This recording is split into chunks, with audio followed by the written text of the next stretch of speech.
Ngay cho pico không? Lẹ bỏ chả mà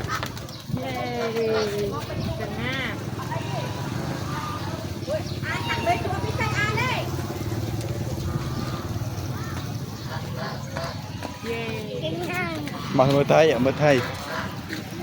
ê láng kì mới thấy lấy mạng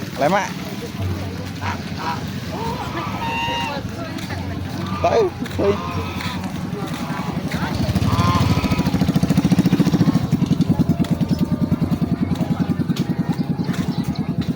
ê nắng này mày tới nhá mày mới tới lìa rồi ô này thời ạ